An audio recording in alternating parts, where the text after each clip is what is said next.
SIT ಅಧಿಕಾರಿಗಳ ಉತ್ಖನನ ಕಾರ್ಯಾಚರಣೆ ಈಗ ಪ್ರಾರಂಭ ಆಗಿರ್ತಕ್ಕಂಥದ್ದು. ಮಾಸ್ಕ್ ಮ್ಯಾನ್ ಅನ್ನು ಈಗಾಗಲೇ ಧರ್ಮಸ್ಥಳದ ಬಾಹುಬಲಿ ಮೂರ್ತಿಯನ್ನು ಸ್ಥಾಪಿಸಿರ್ತಕ್ಕಂಥ ರತ್ನಗಿರಿ ಬೆಟ್ಟದ ಬುಡಭಾಗಕ್ಕೆ ಕರ್ಕೊಂಡು ಬರಲಾಗಿದೆ. ಗಮನಿಸಬಹುದು, ಈಗಾಗಲೇ ಇದು ಧರ್ಮಸ್ಥಳದ ಏನು ಬಾಹುಬಲಿ ಮೂರ್ತಿಯನ್ನು ಸ್ಥಾಪನೆ ಮಾಡಿರ್ತಕ್ಕಂಥ ರತ್ನಗಿರಿ ಬೆಟ್ಟ ಇದೆ. ಆ ಬೆಟ್ಟದ ಕೆಳಭಾಗದ ಇಳಿಜಾರಿನಲ್ಲಿ ಅಂದರೆ ಅದರ ಬುಡದಲ್ಲಿ ಬರ್ತಕ್ಕಂಥ ಒಂದು ಪ್ರದೇಶ.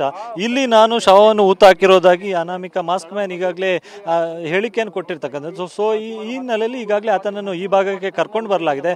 ಅಲ್ಲಿ ನೀವು ದೃಶ್ಯದಲ್ಲಿ ಗಮನಿಸಬಹುದು, ಈಗಾಗಲೇ ಆ ಪಾಯಿಂಟ್ ಅನ್ನು ಈಗಾಗಲೇ ಗುರುತು ಮಾಡಲಾಗಿದೆ. ಅಲ್ಲಿ ಮಾಸ್ಕ್ ಮ್ಯಾನ್ ಕೂಡ ಇದ್ದಾನೆ, ಇದರ ಜೊತೆಗೆ ಆತನ ಹೇಳಿಕೆಯನ್ನು ಕೂಡ ದಾಖಲು ಮಾಡಲಾಗ್ತದೆ. ಸೊ ಯಾವ ಸ್ಪಾಟ್ ಎನ್ನುವಂಥದ್ದನ್ನು ಆತನಿಂದಲೇ ಹೇಳಿಕೊಳ್ಳಲಾಗ್ತದೆ. ಈಗಾಗಲೇ ಆತ ಗುರುತಿಸಿರ್ತಕ್ಕಂಥ ಈ ಸ್ಪಾಟ್ ಏನಿದೆ, ಈ ಸ್ಪಾಟ್ ಅನ್ನು ಕ್ರೈಮ್ ಸೀನ್ ಟೇಪ್ ನಿಂದ ಸುತ್ತುವರೆದಿರ್ತಕ್ಕಂಥ ಕವರ್ ಮಾಡಿರ್ತಕ್ಕಂಥದ್ದು. ಸೊ ಅಲ್ಲಿ ಸ್ವಚ್ಛಗೊಳಿಸುವಂಥ ಕೆಲಸವನ್ನು ಈಗಾಗಲೇ ಅಲ್ಲಿನ ಸಿಬ್ಬಂದಿಗಳು, ಪಂಚಾಯತ್ನ ಸಿಬ್ಬಂದಿಗಳು ಮಾಡ್ತಾ ಇದ್ದಾರೆ. ಇವತ್ತೇ ಅಲ್ಲಿ ಉತ್ಖನನ ಕಾರ್ಯ ಆಗುತ್ತೆ. ಈಗಷ್ಟೇ ಇಲ್ಲಿ ಈ ಸ್ಪಾಟ್ ನಂಬರ್ 16 ಹೊಸದಾಗಿ ಸ್ಪಾಟ್ ನಂಬರ್ 16 ಗುರುತು ಮಾಡಿರ್ತಕ್ಕಂಥದ್ದು. ಸೊ ಇವತ್ತೇ ಈ ಒಂದು ಉತ್ಖನನ ಕಾರ್ಯ ಕೂಡ ಆಗುತ್ತೆ. ಇದಕ್ಕೆ ಬೇಕಾದಂತಹ ಎಲ್ಲ ತಯಾರಿಯನ್ನು ಕೂಡ ಮಾಡ್ಕೊಂಡಿರ್ತಕ್ಕಂಥದ್ದು. ಒಂದು ಕಡೆಯಿಂದ ಸೋಕೋ ಟೀಮ್ ಇದೆ, ಫೊರೆನ್ಸಿಕ್ ಟೀಮ್ ಇದೆ. ಖುದ್ದು ಈ ಒಂದು ಪ್ರಕರಣದ ತನಿಖಾಧಿಕಾರಿ ಆಗಿರ್ತಕ್ಕಂಥ SIT SP ಜಿತೇಂದ್ರ ದಯಾಮ ಅವರು ಕೂಡ ಇದ್ದಾರೆ. ಇದ್ರ ಜೊತೆಗೆ ಪುತ್ತೂರು AC ಸ್ಟೆಲ್ಲಾ ವರ್ಗೀಸ್ ಅವರು ಕೂಡ ಇದ್ದಾರೆ. ಸೊ ಈಗಾಗಲೇ ದೂರದಾರ ಪರನ ವಕೀಲರು ಕೂಡ ಇಲ್ಲೇ ಸ್ಥಳದಲ್ಲಿ ಇದ್ದಾರೆ. ಸೊ ಬಿಗಿ ಭದ್ರತೆಯನ್ನು ಕೂಡ ಕಲ್ಪಿಸಲಾಗಿರ್ತಕ್ಕಂಥದ್ದು. ಸೊ ಆ ಒಂದು ಪಾಯಿಂಟ್ ನ ಈ ಭಾಗದಲ್ಲಿ ಯಾರು ಕೂಡ ಆ ಭಾಗಕ್ಕೆ ತೆರಳದಂತೆ ಪೊಲೀಸ್ ಭದ್ರತೆಯನ್ನು ಕೂಡ ಪೊಲೀಸ್ ಪಹರೆಯನ್ನು ಹಾಕಲಾಗಿದೆ. ಇದ್ರ ಜೊತೆಗೆ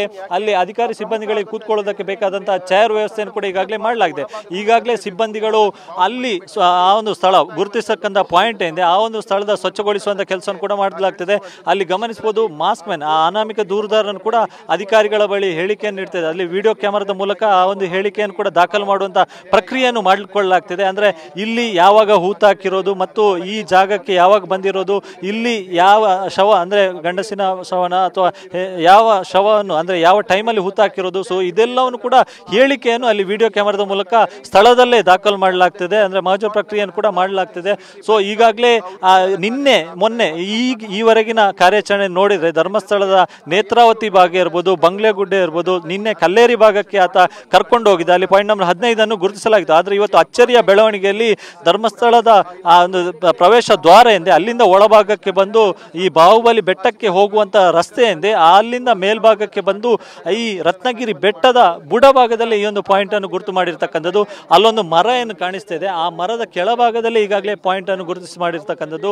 ಸೊ ಆ ಗುರುತು ಮಾಡಿರ್ತಕ್ಕಂಥ ಸ್ಥಳವನ್ನು ಈಗಾಗಲೇ ಅಧಿಕಾರಿಗಳು ಕವರ್ ಮಾಡ್ಕೊಂಡಿದೆ ಮತ್ತು ಅಲ್ಲಿ ಈ ಕ್ರೈಮ್ ಸೀನ್ TF ಎಂದೆ ಅದನ್ನು ಕೂಡ ಕಟ್ಟಿರ್ತಕ್ಕಂಥದ್ದು. ಸೊ ಇನ್ನೇನು ಕೆಲವೇ ನಿಮಿಷಗಳಲ್ಲಿ ಇಲ್ಲಿ ಉತ್ಖನನ ಕಾರ್ಯವು ಕೂಡ ಆಗ್ಲಿಕ್ಕಿದೆ.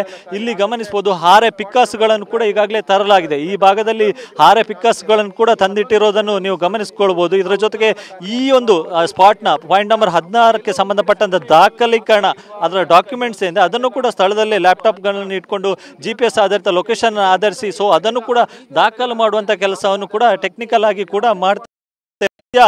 ಈಗಾಗಲೇ ಈ ಉತ್ಖನನ ಕಾರ್ಯಾಚರಣೆ ಇನ್ನೇನು ಕೆಲವೇ ಹೊತ್ತಿನಲ್ಲಿ ಆರಂಭ ಆಗ್ಲಿಕ್ಕೆ ಇರತಕ್ಕಂಥದ್ದು.